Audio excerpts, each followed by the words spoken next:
اعوذ باللہ من الشیطان الرجیم بسم اللہ الرحمن الرحیم الحمد للہ رب العالمین الصلاة والسلام علی اشرف الانبیاء والمرسلین وعلی اخیہ ووزیرہ ومشیرہ وابن عمہ ووارث علمہ علم الاولین والآخرین علی بن ابی طالب علیہ الصلاة والسلام وَلَعْنَةُ الدَّائِمَةُ الْأَبَدِيَّةُ عَلَىٰ أَعْدَاءِ عَلِيِّ بْنِ أَبِي طالب علیہ الصلاۃ والسلام۔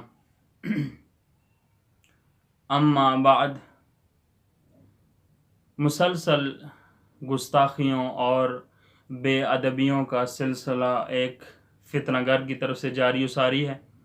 حضرت ابو طالب علیہ الصلاۃ والسلام کی شان میں گستاخی، حضرت فاطمہ الزہرا سلام اللہ علیہا کو خطا کار قرار دینا، اور پھر 12 اماموں کی عصمت پہ حملہ اور ابھی مولا کائنات امیر المؤمنین کو خطا کار قرار دینا۔ اس موصوف نے جس خطبہ نہج البلاغہ کو دلیل بنایا، اس میں مولا کائنات امیر المؤمنین علی بن ابی طالب ارشاد فرماتے ہیں: فَإِنِّي لَسْتُ فِي نَفْسِي بِفَوْقِ أَنْ أُخْطِئَ۔ اس خطبے کو عدم عصمت پہ دلیل بنانا ایسا ہی ہے کہ جیسے کوئی شخص قرآن مجید کے ایک حصے کی تلاوت کرے اور دوسرے کو چھوڑ دے۔ مثلاً کہے یا ایھا الذین آمنوا لا تقربوا الصلاۃ، اے ایمان والو نماز کے قریب نہ جاؤ۔ دوسری آیت، اگلا حصہ آیت کا وانتم سکارا کو چھوڑ دے اور پہلے آیت کے حصے کو اپنا لے۔ یا حضرت یوسف علیہ السلام کو ایک شخص غیر معصوم قرار دے دے اور کہے کہ حضرت یوسف غیر معصوم تھے۔ بھائی کیوں غیر معصوم تھے؟ سورہ یوسف آیت نمبر 53، حضرت یوسف ارشاد فرما رہے ہیں وما ابرئ نفسی، میرا نفس پاک نہیں ہے۔ ایک شخص کہے کہ بھائی حضرت یوسف علیہ السلام نے قرآن مجید کے اندر خود کہہ دیا ہے کہ میرا نفس پاک نہیں ہے۔ کو نفس جب گناہوں سے پاک نہ ہو تو وہ شخص غیر معصوم ہوتا ہے، بس حضرت یوسف غیر معصوم ہے۔ یا حضرت آدم علیہ السلام کے بارے میں جو آیات ذکر کی گئیں ان آیات کو حوالہ قرار دے اور استدلال کرے اور کہے حضرت آدم علیہ السلام غیر معصوم تھے۔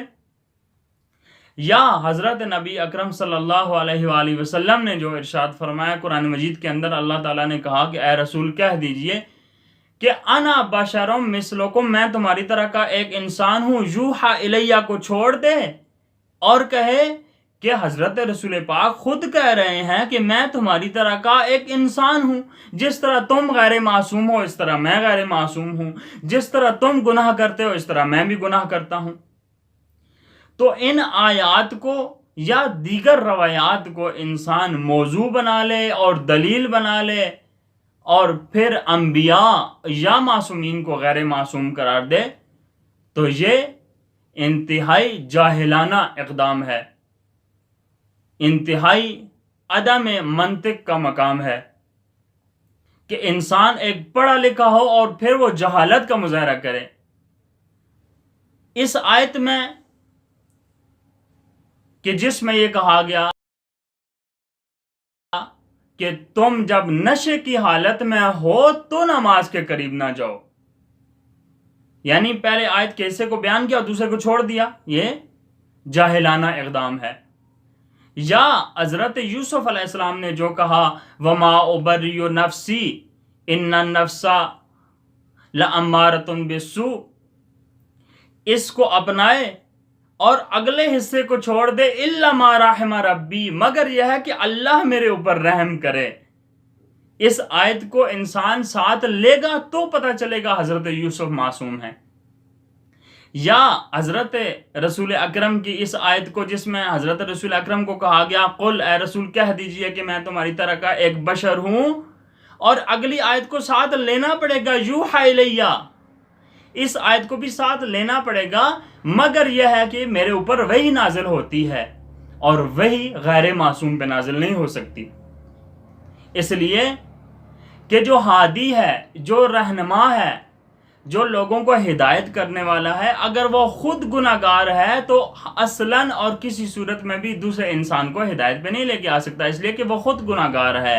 وہ خود جب گناہ کرے گا تو دوسروں کو وہ یہ نہیں کہہ سکتا کہ تم گناہ نہ کرو۔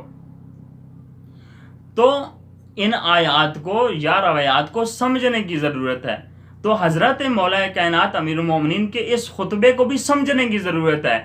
تو موصوف نے ایک حصے کو لے لیا، اگلے حصے کو چھوڑ دیا جس میں مولا کائنات ارشاد فرما رہے ہیں الا یکفی اللہ فی نفسی، مگر یہ ہے کہ اللہ تعالیٰ میرے نفس کو مجھے خطا سے محفوظ کر دے۔ اللہ نے مجھے محفوظ کیا ہے، جس طرح حضرت یوسف نے کہا الا ما رحم ربی، مگر یہ ہے کہ میرا اللہ میرے اوپر رحم کر دے۔ اور پہلے کیا کہا، وما ابری نفسی، میرا نفس پاک و پاکیزہ نہیں ہے، الا ما رحم ربی۔ جس طرح وہاں حضرت یوسف کو جس دلیل کی بنا پہ آپ معصوم مانتے ہیں، ہم اسی دلیل کی بنا پہ حضرت علی ابن ابی طالب کو اس خطبے میں معصوم مانتے ہیں۔